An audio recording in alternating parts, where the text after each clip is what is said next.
మాజీ సీఎం జగన్ కీలక నిర్ణయం తీసుకున్నారు. పార్టీ ఆవిర్భావ వేడుకల్లో జగన్ పాల్గొన్నారు. పార్టీ జెండా ఆవిష్కరించి తమ లక్ష్యాలను స్పష్టం చేశారు. పార్టీ ప్రతిపక్షంలో కూర్చోవటం కొత్త కాదని చెప్పుకొచ్చారు.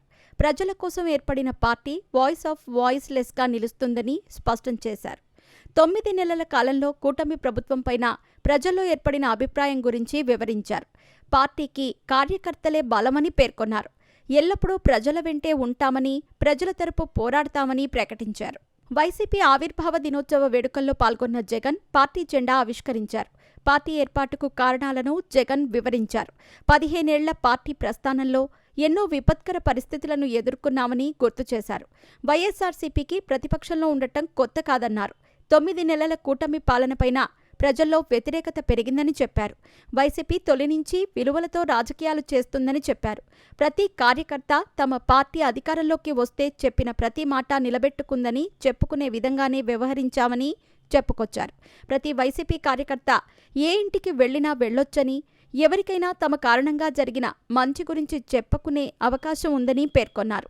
వైసీపీ ఎప్పుడూ అధికారంలో ఉన్నా, ప్రతిపక్షంలో ఉన్నా ప్రజలకు అండగా ఉంటుందని, ప్రజా సమస్యలపై పోరాడుతూనే ఉంటుందని జగన్ స్పష్టం చేశారు. ప్రజల కష్టాల నుంచి వైసీపీ పుట్టుకొచ్చిందని చెప్పారు. ప్రజల కష్టాలను తమ కష్టాలుగా భావించి పోరాడుతోందన్నారు. అధికారంలో ఉన్న వాళ్లకు ఎప్పటికప్పుడు ధీటైన సమాధానమే ఇస్తున్నామన్నారు. ప్రజా సమస్యలపై పోరాడుతూనే ఉంటామని జగన్ ప్రకటించారు. వచ్చే ఎన్నికల్లో తిరిగి అధికారంలోకి వచ్చేది వైసీపీనని జగన్ ధీమా వ్యక్తం చేశారు. పార్టీ కోసం నిరంతరం శ్రమిస్తున్న వారిని జగన్ అభినందించారు. ఇక పార్టీ నిర్ణయించిన విధంగా ఫీజు రీయింబర్స్మెంట్, విద్యార్థులకు చెల్లించాల్సిన బకాయిలపైన ఈరోజు వైసీపీ నిరసనల నిర్వహణకు నిర్ణయించింది. వైసీపీ ప్రభుత్వ హయాంలో విద్యార్థులకు చెల్లించాల్సిన ఫీజు రీయింబర్స్మెంట్, వసతి దీవెన ఇప్పుడు కూటమి ప్రభుత్వంలో బకాయిలు పెట్టారని జగన్ ఆరోపించారు. యువతకు ఇచ్చిన ఏ ఒక్క హామీ అమలు చేయటం లేదని విమర్శించారు. అందరినీ మభ్యపెట్టే ప్రకటనలతో మోసం చేశారని జగన్ దుయ్యబట్టారు. ప్రతి విద్యార్థికి అండగా వైసీపీ నిలుస్తుందని హామీ ఇచ్చారు. ప్రజల పక్షాన పోరాడటానికి పార్టీ శ్రేణులంతా సమాయత్తం కావాలని జగన్ పిలుపునిచ్చారు. ఇదే సమయంలో పార్టీ ముఖ్య నేతలతో సమావేశమైన జగన్ తన జిల్లాల పర్యటన గురించి చర్చ చేసినట్టు సమాచారం.